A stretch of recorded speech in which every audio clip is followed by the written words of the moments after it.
السلام عليكم ورحمة الله وبركاته. فيديو كان waxaan ka hadli doonaa bariiska madowga ah iyo bariiska cadka ah saameynta ay ku yeelanayaan caafimaadkeena. Kee caafimaadku wanaagsan, kee ka fogaanaysa. Marka kowda hore waxaan ka hadli doonaa labada bariis faa'iidadooda ayaan isbarbar dhigi doonaa. Bariiska madow sida ognahay waa bariis aan qolofka laga qaadin. Wax walbo qolofka laga qaadinna wuu ka caafimaad badan yahay ama wuu ka faa'iido badan yahay, wuu ka nafaqo badan yahay waxa qolofka laga tuuray. Qolofka marka laga tuuro la warshadeeyo wuxuu noqonayaa wax oo nafaqadiisii inta badneed ama dhuntay ama laga wada qaaday. Bariiska madow marka nafaqooyin badan ku jiro, vitamins ku jiro, minerals ku jiro. Vitaminka ugu muhiimsan oo ku jiro oo soo waxaa ka mid ah vitamin B-ga oo aad ayuu ugu fiican yahay saa ognahay maqaarka, cidiyaha, concentrationka. Faa'iidooyin badan ayuu leeyahay vitamin B-ga. Marka waxaa kaloo ku jiro stuff la yiraahdo phytitis stufftaas oo powerful antioxidant ah. sida ognahay antioxidant waxyaabaha ay ku jirto mar walba waa lagu taliyaa, waa muhiim. waxaa dhacay jirkeena ayay ka ilaaliyaan wixii dhaawac soo gaari lahay, wixii dhaawac ku dhimaan lahay ayuu jirkeena ka ilaaliyaa antioxidantiga. marka xaggan waxaa ku jira bariiskii madoobay. marka sida aan aragno 1 kiilo waayo.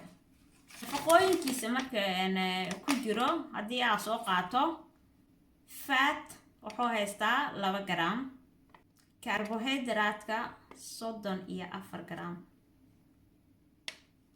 aad ayay u badan tahay.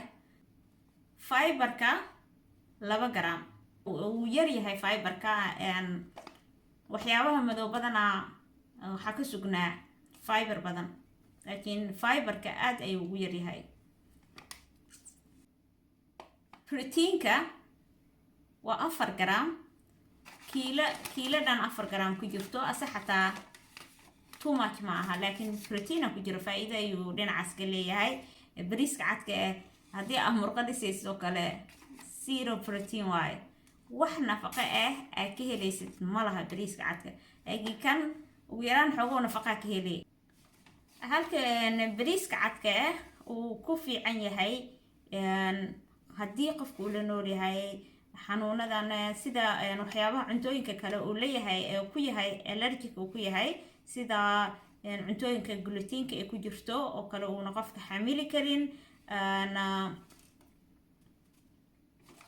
haddii qofku uu calool xanuun oo kale leeyahay, gaaska waxaa la yiraahdo kale calooshaada inay hawo ku wareegto iyo dhaawaca calooshaada dareemaysid, waxaasoo dhan bariiska cadka ee qofku wuu xamili karaa. marka faa'iidadiisa waa taas. haddii aan marka usoo noqdo dhinaca faa'iido xumada, bariiska madow waxaa ku jirto stuff la dhaho arsenic. arseniga waa kiimiko, waa sun. haddii afka caadi uga qaadatid ama jirkaaga ay soo gaarto way ku dhaawici kartaa. khatar ayaa kugu imaan karto caafimaad, sida inuu qofka madaxa xanuuno, inuu ku dhaco muscle cramps, inuu ku dhaco inuu waxyaabo badan xanuun badan ku imaan karo qofka. halis waaye. marka staffkaas haddii waqti dheer aa qaadatid waxaa waaye halis caafimaad ay kuu keeni kartaa, sida xanuunka kansarka ay kuu keeni kartaa. waa oxidative stress. so jirkeena ugama baahnayn arsenic inay soo gasho, halis ayay noqon tahay. arsenic dhinacaas ka mari, uma baahnid. waqti dheer markaa isticmaashay waxay dhaawici kartaa, dhaawac ku keenaysaa sida beerka oo qashinkii sunta aado lagu nadiifiyo, keliyaha, maqaarka.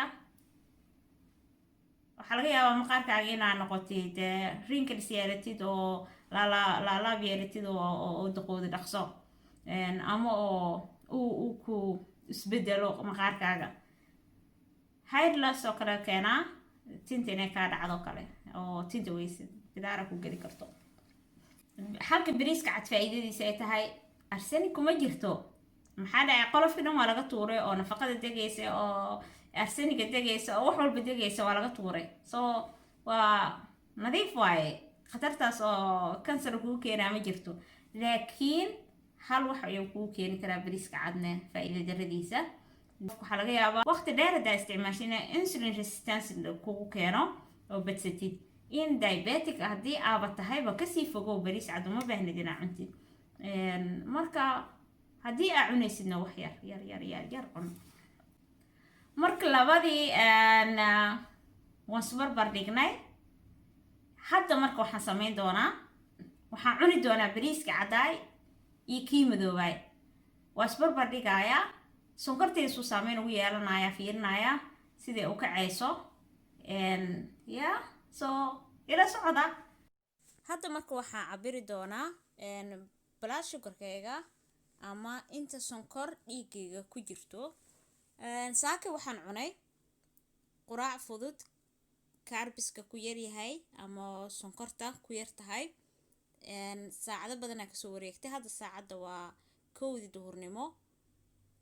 waa baahanahay. marka waxay ii sheegaysaa 4.9 millimol. kadib waxaan rabaa inaan cuno bariis.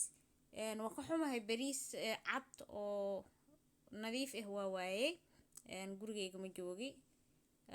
marka bariiskan qudaara ku samaysan. kadib waxaa isku dayayaa inaa bariis cad meesha kala soo dhex baxo, qudaarta iska reebo. wax dufan iyo malagu karin, biyo leh waa qudaartan iyo bariiska biyaa lagu kariyey. marka saxana waxaan kusoo gurtay wax yar, 2 qaado qiyaas ahaan aan kasoo saartay. 2 qaado ayaa cunayaa. saacad kadib ayaa cabirayaa dhiigayga sida uu noqdo ama sonkorteyda inta dhiiga ku jirto. kadib saa aragtiin waxay ii sheegaysaa 5.2. way kacday 4.9 ahayd, laakiin wax badan ma kicin. marka xaggan shaki wuxuu iga galay in sonkorta waqti dheer, maxaa dhacay carbohydrate-kan markuu bariisku cadyahay waa pure carbohydrate. marka inay dhacday waqti yar gudaheeda laga yaabaa, I don't know. kadib bariis waxaa soo guranayaa oo qudaar ku jirto, protein iyo wax walba, iyo moos iyo bariiska caadiga la cuni jiray. way kacday saa aragno 6.2 ay ii sheegaysaa. kadib waa maalintii labaad. waxaa tijaabin doonaa bariiskii madoobaay ee basmatiga ahaa oo qolofka lahaa laga qaadin. aniga oo baahan ayaa cabirayaa sonkorta dhiigayga ku jirto. sidaa aragno waa 5.2. kadib waxaan cuni doonaa bariiskii. waxaan ku darayaa waa bariis cad, biyo kaliya, biyo cad, maxaa la dhahaa, bariis biyo kusoo kariyo waaye. waxaan ku dari doonaa caanaha oo garoorta oo fadhiyo si oo u cuni karo. kadib sonkorteedii ayaa cabirayaa saacad kadib inta dhiiga ku jirto sonkorta. kadib waatanaa waxay ii sheegaysaa 7.6. wow, xoog ee u kacday, I don't know. glycemic index haddii la yiraahdo labadooda 68. glycemic indexkiisa waa 68 ka madow, halka uu ka yahay ka cadka ah 73 glycemic index. so waxaa ka aragnaa xaggan carbohydrate-kiisa farqi weyn uma dhexeeyo macaanka ku jirto ama sonkorta ku jirto. so marka taladeeda labada bariis kee cuni lahayd?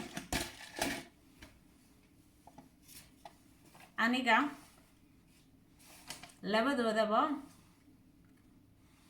kuma taliyeen, waa diiday. maxaa dhacay? waa cuni kartaa laakiin ha badsanin. bariiska qof walba wuu jecel yahay, laakiin ha badsanin. isku day. waxyaabo badan ayaa jiro oo bariis dhadhankiisa u eg yeelan karo, iyo adiga sidaa cuntada u quruxsatid ayay ku xiran tahay. so aad dhadhan ugu samaysatid. haddaa maalin walba dhahdid bariisa cunayaa, dhaqan laya kaa noqonin. midda kale ku fikir mar walba dukaanka markaa gashid iska akhri ingredientgiisa iska fiiri waa muhiim maxaa ku jiro sida faa'iido jirkeyga ugu yeelana muxuu dhaawacii keeni karaa waxaan maxaa ka helayaa waa inaa muhiimadda taas waaye marka waa muhiim inaa cuntada kala barano waa muhiim inaa ogaano marka videogan sidaas ayaa idinla qaybsanayay aad ayaan idinkaga mahad celinayaa soo haddii aad ka heshay videogan la qaybso walaalahaaga kale subscribe please u sii gudbi dad kale oo ka faa'iidi lahay oona maanta ay arki lahayn haddii aad sii share garaysid waxaad u fududeynaysaa walaalkaaga kale in uu arko uu ka faa'iidaysto marka assalaamu calaykum waraxmatullaahi wabarakaatuh